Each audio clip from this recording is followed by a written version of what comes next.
Good morning, everybody. The sun has just come up just a little bit ago, but that doesn't matter in my house because I have been up since, let's see, what time did M2 message me? 3 a.m. 3:01 a.m. to be exact. Just checking my phone. I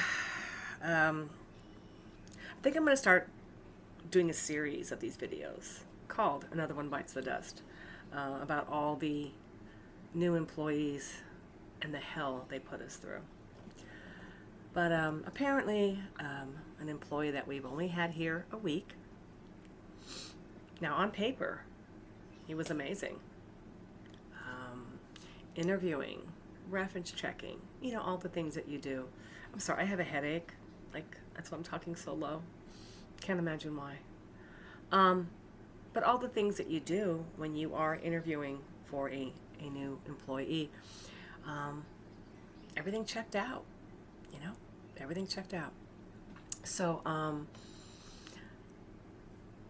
apparently, he got rather intoxicated, overly intoxicated. Hey, I got no problem with people drinking. I was a bartender my whole life. But this came out of the blue because it was like falling down drunk. And he is living in the fire station, which I think I posted the fire station here on Patreon a few weeks ago. It's an old fire station that we got donated, and we've turned it into a bunkhouse where when new employees come, they can stay there until they find housing of their own. And then on the other side of the building is where we're building our evacuation center. So this new employee started harassing the other employee in the building who has been with us a while, who is amazing, and was just belligerent, kicking in his door, just like screaming at him. It got ugly.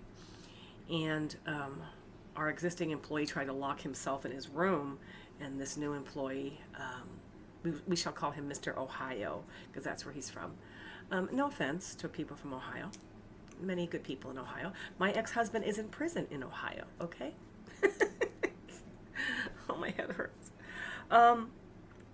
Mr. Ohio kicked in the door and busted the door jamb.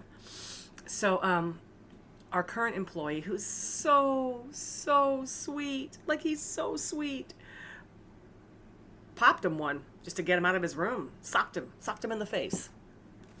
You probably can't see this, but this is what a drunk person with a very swollen face looks like.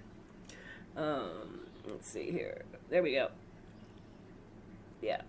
Yep. Side of his face is all swollen. So, they had to call the sheriff's department, and my son Kanani went down there, and the guy was still belligerent and threatening the cops, and it's a small town. So, the cops didn't want him out driving around drunk. He couldn't stay in the building, obviously. So the deputies had a brilliant suggestion. They're like, let's just send him to the hospital for his face. They'll keep him a while, and by the time he comes out, he'll be sober. So apparently that's what happened. And around 6 o'clock this morning, he showed back up at the building. Have no idea how he got there because we live in a very rural area. I don't know how. We don't have Uber, so I don't know how he got from the hospital. But maybe he walked. I don't know, which is probably what he did because he was completely sober by the time he got there. Packed up his shit and he left without saying a word. So he knew what was coming.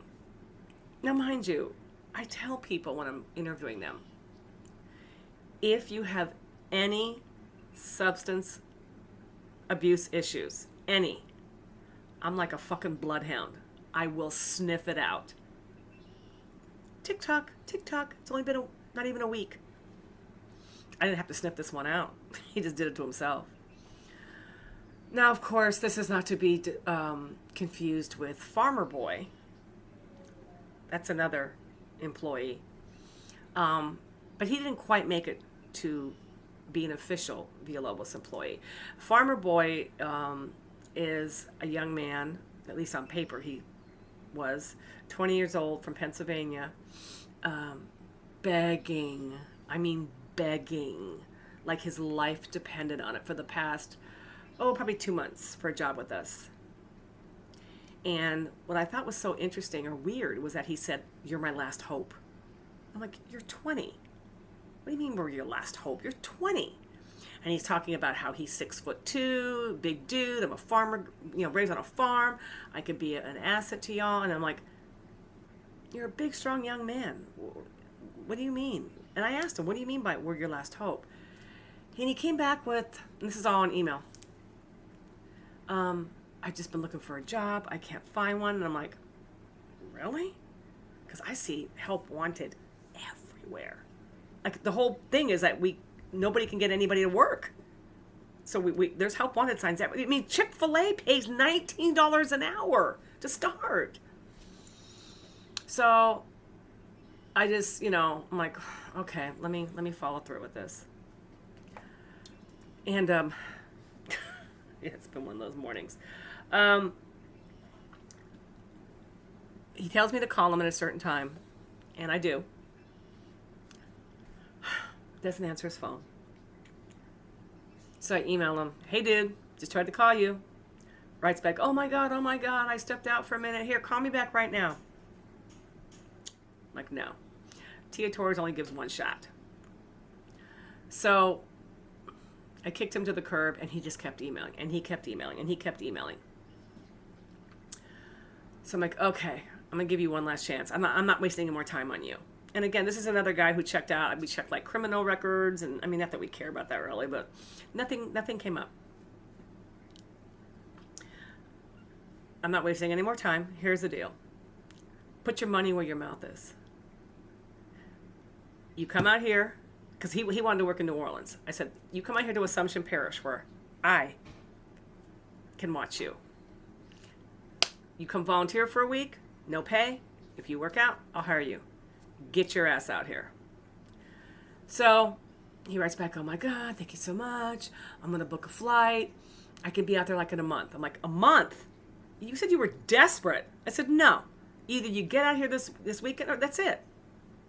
All right, I'll be out this weekend, which was last Saturday, 2 days ago from the taping of this video.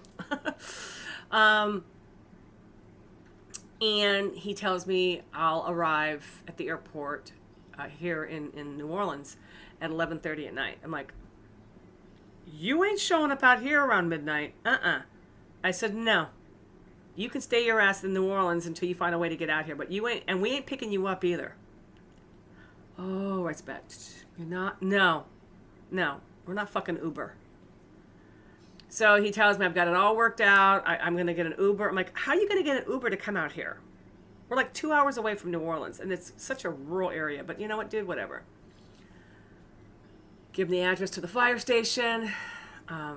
Someone's going to meet you there, in the morning. Yesterday. Nothing. Crickets. Like, did he get killed in New Orleans, maybe? It's a possibility. I'm picturing this big old, farmer boy, overalls, fish out of water in New Orleans. Oh, my God. A target for some of these street thugs. And they got him. So I emailed him yesterday morning. Hey, where are you? Like, we're waiting for you. Within a minute, he emails me back and says, oh, yeah, I forgot to tell you, I had to change my plans. I'm going to have to reschedule. I wrote back, like, go fuck yourself. Don't ever fucking contact us again.